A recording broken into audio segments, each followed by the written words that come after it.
ఎంతవరకైతే ఆడబిడ్డ 18 సంవత్సరాల వయసు సంపూర్ణం కాదో ఆమె కాన్సెంట్ అనేది వర్తించదు. ఇక్కడ ఏదైతుందో ఆమె కాన్సెంట్ ఎప్పుడైతే వర్తించదు అని చెప్పని మనకు చట్టం చెప్తుందో ఆమెను లొంగ తీసుకోవడం ఏదైతుందో కిడ్నాప్ కిందికి వస్తాయి. కిడ్నాప్ అండ్ అబ్జెక్టింగ్ దానికి 10 సంవత్సరాల శిక్ష ఉంది ఇప్పుడు బిఎన్ఎస్ కింద. దానికి 10 సంవత్సరాల శిక్ష ఉంది. ఇప్పుడు presently that section is 87 of BNS. Presently that section is 87 of BNS.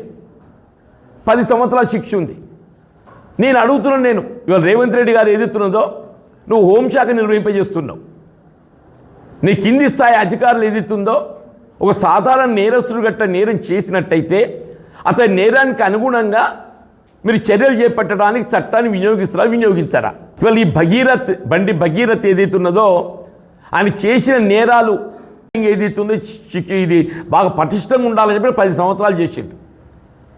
అటువంటి ఒక చట్టం నేరం చేసినటువంటి వ్యక్తిని నువ్వు చట్టానికి అప్పగించకుండా చర్యలు తీసుకునే విధంగా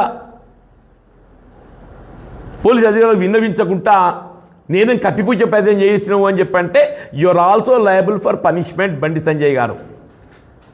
కాబట్టి వీళ్ళ బీఆర్ఎస్ పార్టీ పక్షాన జగిత్యాల శాఖ విద్యాసాగరరావు గారు వసంత మేము ఏదైతుందో వీఆర్ డిమాండింగ్, నీకు ఏమాత్రం నైతికత ఉన్నా నువ్వు నీ సభ సమావేశంలో నువ్వు ఒక క్రమశిక్షణ గల రాజకీయ పార్టీకి వెళ్ళి వచ్చిన నేను ఒక సాంప్రదాయబద్ధమైనటువంటి ఒక రాజకీయ పార్టీ ప్రాతినిధ్యం వహిస్తున్నా ఏబీవీపీ కార్యకర్తగా క్రమశిక్షణ గల కార్యకర్తగా నేను ఎదిగొచ్చిన. మనం ఒక క్రమశిక్షణ గల కార్యకర్తగా ఎదిగొచ్చినవి నీ కుటుంబం లోపల ఏదైతుందో నీ కుటుంబం లోపల నీ కుటుంబాన్ని నువ్వు క్రమశిక్షణగా పెంచాలని పెంచద్దే. నీ కుటుంబాన్ని క్రమశిక్షణ లోపల పెంచలేనప్పుడు నువ్వు దేశానికి ఏ క్రమశిక్షణ నేర్పిస్తావు? దేశానికి ఏం క్రమశిక్షణ నేర్పిస్తావు అని చెప్పి అంటున్నాను నేను.